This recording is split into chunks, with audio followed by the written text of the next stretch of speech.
अरे साथियों, जैसा कि आप लोगों का क्लास 12th का यानी कि इंटर का बोर्ड एग्जाम 2025 में होने जा रहा है, तो यह वीडियो आपके लिए काफ़ी महत्वपूर्ण होने वाला है। क्योंकि प्यारे बच्चों, आप लोग जो क्लास 12th में फाइनल एग्जाम देने वाले हो, उसके लिए हम लोग फिजिक्स का पेपर लेकर के आ चुके हैं। और फिजिक्स में हम लोग जो है टोटल 70 ऑब्जेक्टिव क्वेश्चन को देखने वाले हैं, जो कि आपके फाइनल एग्जाम के लिए काफ़ी महत्वपूर्ण होगा। और इससे बिल्कुल आपके एग्जाम में बहुत सारा क्वेश्चन सेम टू सेम पूछा जाएगा।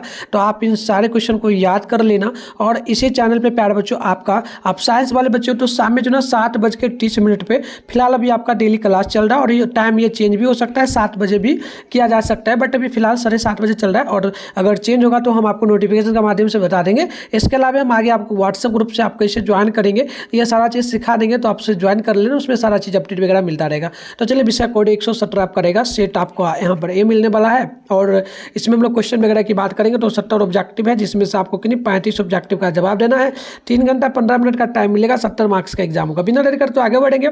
आपके एग्जाम से संबंधित ये निर्देश वगैरह दिया गया, ठीक है। तो इसमें ज़्यादा कुछ नहीं देखना है, ठीक है। आपको एग्जाम में जो ना 15 मिनट का टाइम एक्स्ट्रा आपको मिला गया, यानी क्वेश्चन पेपर जो मिलेगा तो आपको उसमें 15 मिनट पढ़ने के लिए दिया जाएगा। तो आप उसको जरूर यूज करना, है ना। तो चलिए, बिना देरी कर हम लोग क्वेश्चन को स्टार्ट करते हैं। बोला गया कि बताइए आवेश का रेखीय घनत्व का मात्रक क्या होता है। तो काफी महत्वपूर्ण है, इसका कूलाम्ब प्रति मीटर होता है। ऑप्शन नंबर ए हो जाएगा। सभी क्वेश्चन का आंसर भी आप लोग कमेंट बॉक्स में बताते चलिएगा, देख लीजिएगा आपका सही हो पाता है या फिर नहीं। नेक्स्ट प्रश्न यहाँ पर 2 नंबर है, वैद्युत क्षेत्र की तीव्रता का बीमीय सूत्र क्या है। तो आप याद रखिएगा, 2 का राइट आंसर बी हो जाएगा। mL T⁻³ और A⁻³ 1 होगा। ऑप्शन बी हो जाएगा 2 नंबर क्वेश्चन का राइट आंसर।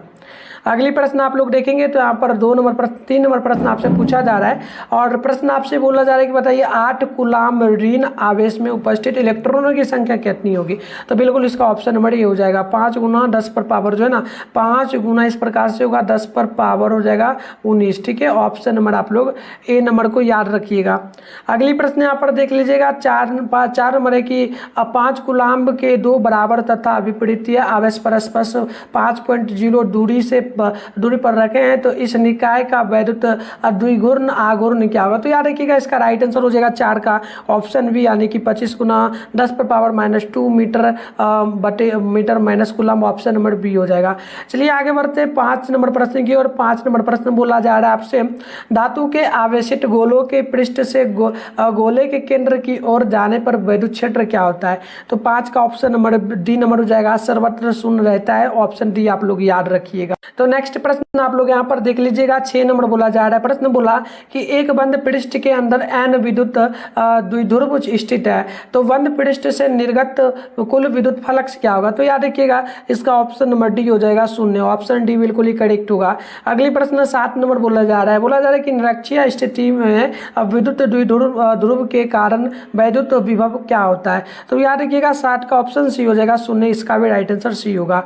अगली प्रश्न देख लीजिएगा, यहाँ पर 8 नंबर है कि एक इलेक्ट्रॉन 5 वोल्ट विभवांतर तक त्वरित किया जाता है, तो इलेक्ट्रॉन द्वारा अर्जित ऊर्जा क्या होगी। तो 8 नंबर का ऑप्शन नंबर आप लोग जो है बी नंबर याद रखिएगा, 5 इलेक्ट्रॉन वोल्ट हो जाएगा। ऑप्शन नंबर बी यहाँ पर बिल्कुल ही राइट होगा। अगली प्रश्न यहाँ पर 9 नंबर देख लीजिएगा।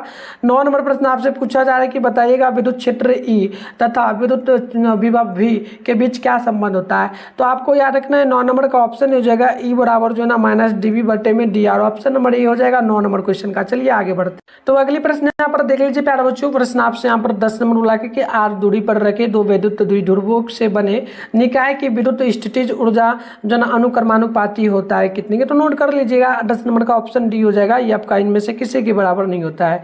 नेक्स्ट क्वेश्चन यहाँ पर देख लीजिएगा, बोला जा रहा है आपसे 11 नंबर की पिको फैराड का मात्रा क्या होता है। तो 11 का ऑप्शन नंबर आप लोग याद रखिएगा, सी हो जाएगा, ये आपका वैद्युत धारिता हो जाता है। नेक्स्ट क्वेश्चन यहाँ पर 12 बोला कि किसी संधारित्र की धारिता निर्भर करती है किस पर।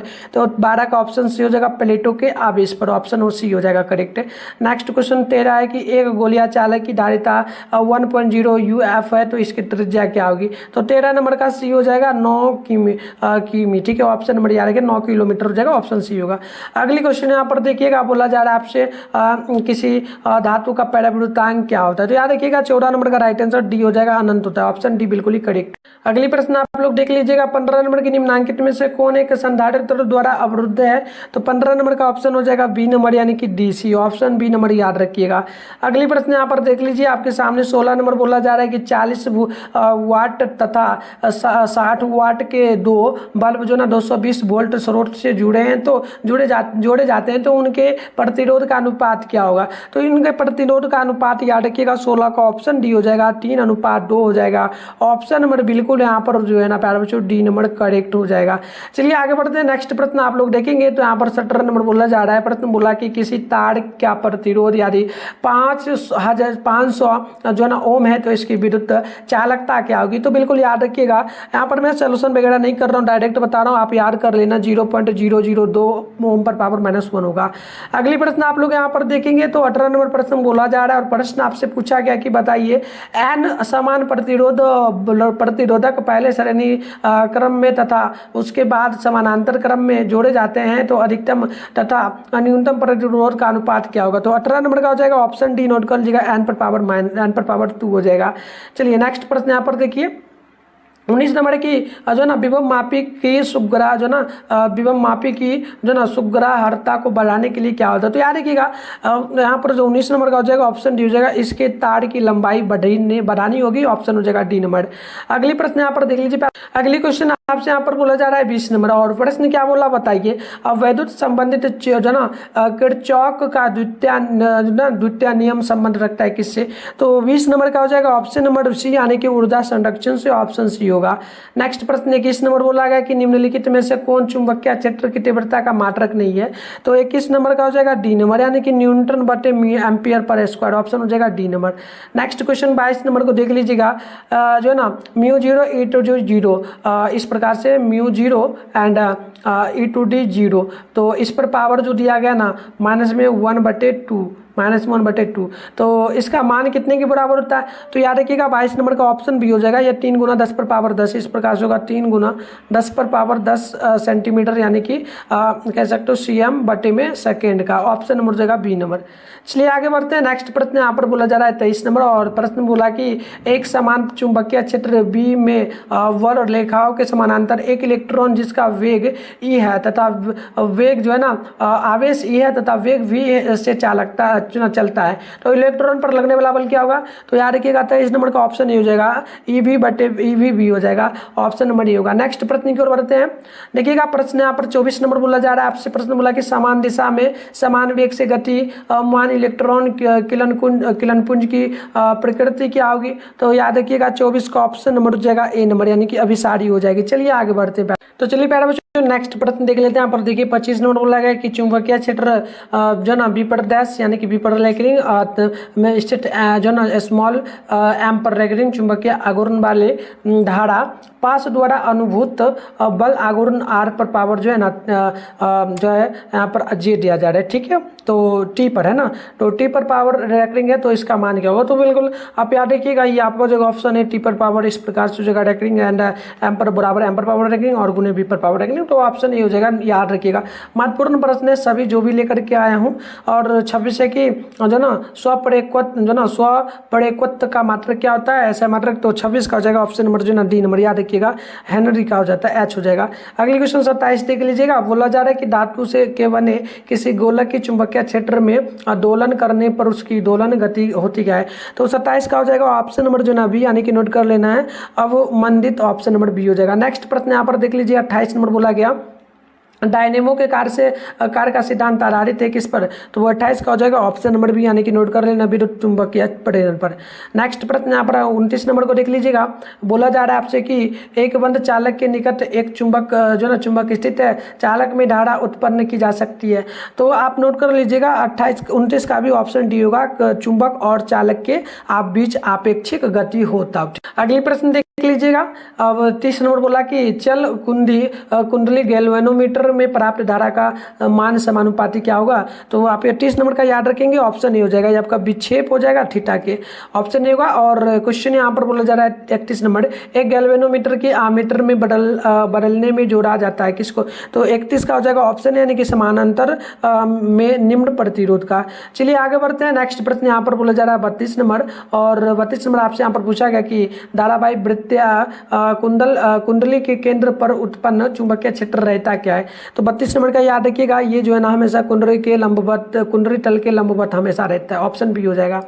नेक्स्ट प्रश्न 33 नंबर को देख लीजिएगा, किसी एम चुंबकीय आघूर्ण वाले चुंबक की लंबाई के समानांतर n बराबर टुकड़ों में काटने पर प्रत्येक टुकड़े का आघूर्ण होगा क्या? तो बिल्कुल याद रखिएगा 33 नंबर का हो जाएगा ऑप्शन नंबर ए, यानी कि m/n हो जाएगा, ऑप्शन नंबर ए याद रखिएगा। चलिए अगली प्रश्न यहाँ पर 34 नंबर बोला गया, निम्नलिखित में से कौन जो ना शैथिल्य प्रदर्शित करते हैं? तो 33-34 का हो जाएगा ऑप्शन नंबर बी, यानी याद रखिएगा लो चुंबकीय पदार्थ, तो ऑप्शन बी हो जाएगा। अगली प्रश्न आप लोग यहाँ पर देख लीजिएगा, 35 नंबर बोला कि ध्रुव प्रवणता एम और एम से आर दूरी पर चुंबकीय विभव का मान क्या होगा? तो 35 नंबर का हो जाएगा ऑप्शन बी, यानी कि μ0/4π गुणे m/r का स्क्वायर, ऑप्शन बी नंबर याद रखिएगा। नेक्स्ट क्वेश्चन 36 नंबर बोला है कि प्रेरण कुंडली क्या उत्पन्न करता है? तो 36 का हो जाएगा ऑप्शन नंबर जो है ना ए नंबर, यानी कि उच्च धारा, ऑप्शन नंबर ए याद रखिएगा। 37 नंबर प्रश्न है कि चुंबकीय क्षेत्र बी पर लैगिंग का ऊर्जा घनत्व क्या होगा? तो याद रखिएगा बिल्कुल यहाँ पर 37 का ऑप्शन नंबर हो जाएगा ए नंबर, यानी कि v²/2μ0, ऑप्शन नंबर ए हो जाएगा।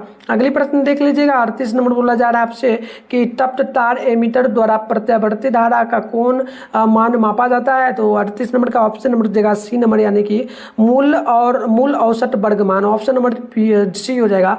अगली क्वेश्चन 39 नंबर बोला जा रहा है, यदि डी एस क्षेत्र पर सदिश पर चुंबकीय तब डी एस क्षेत्र पर डी एस पर लैगिंग है, ठीक है। तो डी एस क्षेत्र पर चुंबकीय फ्लक्स क्या होगा? तो 39 नंबर का ऑप्शन नंबर आप लोग डी याद रखिएगा, शून्य हो जाएगा, ऑप्शन डी बिल्कुल करेक्ट। अगली प्रश्न आप लोग यहाँ पर देखिए 40 नंबर की प्रतिबाधा का मात्रक क्या होता है? तो 40 नंबर का ऑप्शन नंबर बिल्कुल ए नंबर हो जाएगा ओम, ठीक है, ऑप्शन नंबर ये याद रखिएगा। 41 नंबर प्रश्न बोला गया कि एक पूरे चक्र में प्रत्यावर्ती धारा का मान होता है कितना? तो 41 नंबर का डी हो जाएगा शून्य, ऑप्शन नंबर डी आप लोग याद रखिएगा। नेक्स्ट प्रश्न 42 नंबर बोला जा रहा है कि यदि प्रत्यावर्ती धारा तथा जो ना विभवांतर बल के बीच कलांतर यदि जो ना डेल्टा हो तो बताइए शक्ति गुणनांक का मान क्या होगा? तो बिल्कुल यहाँ पर 42 नंबर का हो जाएगा ऑप्शन है, यानी कि कॉस थीटा, थीटा यहाँ पर कह सकते हो, डेल्टा मैंने बोल दिया गलती से, थीटा कह दीजिएगा, ठीक है। चलिए आगे बढ़ते हैं। नेक्स्ट क्वेश्चन यहाँ पर 43 नंबर बोला जाए कि एसी परिपथ में शक्ति केवल व्यय होती है, तो आप याद रखिएगा 43 नंबर का राइट आंसर ये हो जाएगा, यानी कि प्रतिरोध में, ठीक है। चलिए नेक्स्ट क्वेश्चन यहाँ पर देखिए 44 नंबर बोला जा रहा है और प्रश्न आपसे क्या बोला कि एक प्रत्यावर्ती विद्युत धारा का समीकरण आई बराबर यदि जो ना 0.6 साइन जो ना 100 पाई थीटा जो ना पाई टी में निरूपित है, तो बताइए प्रत्यावर्ती धारा का आवृत्ति क्या होगी? तो 44 का बिल्कुल आप याद रखिएगा ऑप्शन नंबर जो ना आपका बी हो जाएगा, यानी कि कह सकते हो ये आपका हो जाएगा 50 के बराबर। चलिए आगे बढ़ते हैं। नेक्स्ट प्रश्न यहाँ पर देख लीजिए आप। अगली क्वेश्चन बोला जा रहा है कि बताइए विद्युत लेपन में व्यवहार आने वाली धारा क्या होती है? तो बिल्कुल यहाँ पर 45 नंबर का राइट आंसर हो जाएगा बी नंबर, यानी कि एसी धारा, ठीक है, याद रखिएगा। चलिए 46 नंबर प्रश्न बोला गया कि वस्तु से बड़ा आभासी प्रतिबिंब बनता है किसमें? तो वस्तु से बड़ा प्रतिबिंब जो बनता है आपको याद ही रखना है, ये बनता है अवतल दर्पण में, ऑप्शन नंबर ये हो जाएगा। नेक्स्ट क्वेश्चन 47 नंबर बोला जा रहा है कि बताइएगा जो ना संपर्क में रखे दो लेंसों की क्षमता क्रमशः P1 तथा P2 तब समतुल्य लेंस की क्षमता क्या होगी? तो बिल्कुल यहाँ पर 47 का हो जाएगा ऑप्शन नंबर डी याद रखिएगा, P1 + P2, option number D याद रखिएगा। नेक्स्ट क्वेश्चन यहाँ पर 48 नंबर बोला जा रहा है किस रंग का तरंग दैर्ध्य सबसे कम होता है? तो 48 का हो जाएगा ऑप्शन नंबर आप लोग याद रखेंगे ए नंबर, यानी कि आपका हो जाएगा बैंगनी का, ठीक है। अब 49 नंबर प्रश्न बोला गया कि इंद्रधनुष का निर्माण किस कारण होता है? तो आप 49 का याद रखेंगे, ऑप्शन डी हो जाएगा वर्ण विक्षेपण के कारण, ऑप्शन डी बिल्कुल ही करेक्ट। अगली प्रश्न देख लीजिएगा, यहाँ पर प्रश्न आपसे बोला जा रहा है 50 नंबर की संयुक्त सूक्ष्मदर्शी में प्रतिबिंब बनता है किस टाइप का? तो बिल्कुल 50 नंबर का आप लोग याद रखेंगे ना, ऑप्शन नंबर सी हो जाएगा, यानी कि आपका आभासी और उल्टा होता है, ठीक है। नेक्स्ट प्रश्न यहाँ पर देख लीजिएगा 51 नंबर की मनुष्य के आंख की रेटिना पर किसी वस्तु का प्रतिबिंब बनता है किस प्रकार का? तो याद रखिएगा 51 नंबर का ऑप्शन ए हो जाएगा, यानी कि वास्तविक और उल्टा, ऑप्शन नंबर बिल्कुल ही ए नंबर करेक्ट होगा। 52 नंबर प्रश्न यहाँ पर बोला जा रहा है कि उत्तर लेंस का व्यवहार किया जाता है किस टाइप से? तो देखो 52 नंबर का ना ऑप्शन बी हो जाएगा, नोट कर लीजिएगा दीर्घ दृष्टि दोष में, ऑप्शन नंबर बी होगा। नेक्स्ट क्वेश्चन 53 नंबर बोला जा रहा है आसमान का रंग नीला होने का कारण क्या है? तो 53 का ऑप्शन नंबर बिल्कुल बी हो जाएगा, यानी कि परिकिरणन का कारण होता है। नेक्स्ट क्वेश्चन देख लीजिएगा 54 नंबर बोला जा रहा है, प्रश्न आपसे पूछा जा रहा है, बिल्कुल आसान से देखिएगा और सारे क्वेश्चन को ना याद करते चलिएगा, पीडीएफ वगैरह ले लीजिएगा, मैसेज करके मैं बिल्कुल आपको दे दूंगा। 54 नंबर है कि दो कला संबंध सर्किटों के कारण प्रकाश के व्यक्तीकरण में फ्रिंज की चौड़ाई क्या होगी? तो बिल्कुल यहाँ पर देखिए 54 का राइट आंसर ऑप्शन नंबर जो है ना ए नंबर हो जाएगा, तरंग दैर्ध्य के समानुपाती। नेक्स्ट क्वेश्चन यहाँ पर आप लोग देख लीजिए। अगले क्वेश्चन यहाँ पर 55 नंबर आपसे बोला गया कि एक वर्णी प्रकाश के दो स्रोत कला संबंध कहे जाते हैं, तब उनकी क्या हो सकती है मान यहाँ पर यह बोला, वो क्या हो सकती है? आयाम होगी, तीव्रताएं होंगी, कलाएं होंगी। तो बताइए बिल्कुल यहाँ पर देखिए 55 का ना ऑप्शन आपका हो जाएगा सी नंबर, यानी कि कलाएं समान होगी। चलिए आगे बढ़ते हैं। 56 नंबर क्वेश्चन है कि डी ब्रॉगडी तरंग दैर्ध्य है, तो बिल्कुल 56 का राइट आंसर हो जाएगा बी नंबर, यानी कि आपका इस प्रकार से हो जाएगा। ठीक है, अल्फा बीटा गामा डेल्टा। ठीक है, तो इस प्रकार से अल्फा बीटा गामा डेल्टा हो जाएगा, तो डेल्टा बराबर एच बटे एम बटे वी। ठीक है, चलिए आगे बढ़ते हैं। नेक्स्ट प्रश्न यहाँ पर आप 57 नंबर को देख लीजिएगा। बोला था कि फोटो सेल आधारित होता है किस पर? तो बिल्कुल 57 का राइट आंसर बी हो जाएगा, प्रकाश विद्युत प्रभाव पर। नेक्स्ट प्रश्न यहाँ पर 58 नंबर बोला जा रहा है कैथोड किरणें समूह है, तो 58 नंबर का ऑप्शन नंबर ये हो जाएगा, यानी कि इलेक्ट्रॉन के। ठीक है, चलिए आगे बढ़ते हैं। नेक्स्ट क्वेश्चन 59 नंबर बोला जा रहा है रेडियो सक्रिय पदार्थ का की अर्थ आयु क्या है? तो बिल्कुल यहाँ पर 59 नंबर का हो जाएगा ऑप्शन सी, यानी कि 0.6931 बटे में आपका हो जाएगा डेल्टा। चलिए आगे बढ़ते हैं। नेक्स्ट प्रश्न देख लीजिएगा। यहाँ पर 60 नंबर की 6 गुणनांक ऐसा मात्रा ऐसा इकाई क्या है ना, तो 60 नंबर का राइट आंसर हो जाएगा बी नंबर, यानी कि हर्ट्ज। चलिए आगे बढ़ते हैं। 61 नंबर प्रश्न बोला जा रहा है आपसे कि 90 TH 230 के एक परमाणु में जो ना न्यूट्रॉनों की संख्या क्या होगी? तो 61 नंबर का ऑप्शन नंबर आप लोग सी याद रखेंगे, 140 हो जाएगा। नेक्स्ट प्रश्न यहाँ पर 62 नंबर बोला जा रहा है पी एन संदिश डायनोड का उपयोग करते हैं एक किसमें? तो बिल्कुल याद रखिएगा 62 का ना ऑप्शन नंबर बिल्कुल यहाँ पर आपका हो जाएगा ऑप्शन नंबर 62 का बी जो है ना डी नंबर, यानी कि आपका डिस्टकारी की तरह। चलिए नेक्स्ट प्रश्न की ओर बढ़ते हैं। 63 नंबर बोला गया निवेशी वोल्टेज बटे धारा को बढ़ाने वाले यंत्र को क्या कहेंगे? तो बिल्कुल याद रखिएगा यहाँ पर राइट आंसर 63 का ऑप्शन बी हो जाएगा, नोटकल जी का प्रवर्धक। ठीक है, आगे बढ़ते हैं। नेक्स्ट प्रश्न यहाँ पर देख लीजिए 64 नंबर बोला गया यदि किसी तर्क द्वारा निगम हुआ का मान उसके दोनों आवेशों के गुण ए बी से प्राप्त होता है, तो बताइए वह द्वार क्या होगा? तो 64 नंबर का राइट आंसर हो जाएगा option number A and D गेट। ठीक है, चलिए आगे बढ़ जाते हैं। नेक्स्ट प्रश्न 65 नंबर प्रश्न को आप लोग देख लीजिए। बोला जा रहा है कि अर्धचालक में वर्जित ऊर्जा जो ना अंतराल की चौड़ाई लगभग कितनी होती है? तो बिल्कुल आप 65 का याद रखेंगे, ऑप्शन नंबर ये हो जाएगा 1 EV हो जाएगा। नेक्स्ट प्रश्न यहाँ पर देख लीजिएगा 66 नंबर बोला जा रहा है दशमलव अंक पद्धति की संख्या 27 की द्विधारी पद्धति में समतुल्य संख्या क्या होगी? तो 66 का हो जाएगा ऑप्शन नंबर डी, यानी कि आप लोग नोट कर लेंगे ये आपका जो है ना 11,011 पर पावर स्क्वायर हो जाएगा। ठीक है, ऑप्शन नंबर बिल्कुल आप लोग डी नंबर याद रखिएगा। क्वेश्चन नंबर 67 बोला जा रहा है कि पूर्ण तरंग दिष्ट धारी में यदि निवेश आवृत्ति 50 SZ है तो निगम आवृत्ति क्या होगी? तो बिल्कुल यहाँ पर 67 का हो जाएगा ऑप्शन नंबर सी, नोट कर लीजिएगा 100 SZ। चलिए आगे बढ़ते हैं। 68 नंबर प्रश्न बोला गया कि वैसी युक्ति जो मॉड्यूलन तथा डी मॉड्यूलन दोनों का कार्य करती है उसे क्या कहेंगे? तो याद रखिएगा 68 का हो जाएगा ऑप्शन नंबर सी, यानी कि जो ना मोडेम हो जाएगा। नेक्स्ट क्वेश्चन देखिए 69 नंबर बोला है कि संचार उपग्रह की पृथ्वी की सतह से दूरी क्या होगी? तो बिल्कुल 69 का हो जाएगा ऑप्शन नंबर, यानी कि आपका हो जाएगा 36,000 किलोमीटर। ठीक है, ऑप्शन हो जाएगा ए नंबर। तो मैंने आपको टोटल 69 क्वेश्चन इस वीडियो में बताया जो आपके एग्जाम में बिल्कुल इससे बहुत क्वेश्चन सेम टू सेम टकराएगा। इसके अलावा पीडीएफ वगैरह मैंने बता दिया कहाँ पर मिलेगा, तो इस नंबर पर मैसेज करके आप लोग ले सकते हो, और चैनल को सब्सक्राइब करके ना नोटिफिकेशन कॉल पे प्रेस कर लीजिए, ताकि क्लास जब भी 7:30 बजे होगा तो आप लोग उस टाइम नोटिफिकेशन मिलेगा तो जुड़ पाएंगे। वीडियो को मिला कर लीजिए, और गूगल में भी इसका आंसर मिल सकता है। हम चलिए गूगल में चल के आपको इसका आंसर कैसे डाउनलोड करना है वो सिखा देते हैं। तो प्यारे बच्चों आंसर की डाउनलोड करने के लिए सबसे पहले आप लोग क्या करेंगे, अपने फोन में गूगल को ओपन करके सर्च बार के आइकन पे क्लिक कर लीजिए। और अभी आप इस चैनल पे जो वीडियो देख रहे हो ना, चैनल का नाम मिठुन स्टडी सेंटर, आप लोग गूगल में आकर के क्या करेंगे प्यारे बच्चों, सर्च कर लीजिएगा। मिठुन स्टडी सेंटर सर्च कर लेने के बाद आपको क्या करना है, ऊपर करना है फर्स्ट में आपके सामने मिठुन स्टडी सेंटर का ऑफिशियल वेबसाइट मिलेगा। मैं आपको एक बार जूम करके दिखा रहा हूँ प्यारे बच्चों, एक सेकंड पहले ही क्लिक हो गया, मैं जूम करके दिखा दे रहा हूँ। इस पे आपको क्लिक करना है। ठीक है, क्लिक करने के बाद इस प्रकार से इंटरफेस ओपन होगा। ज़्यादा कुछ नहीं करना है, ऊपर करोगे।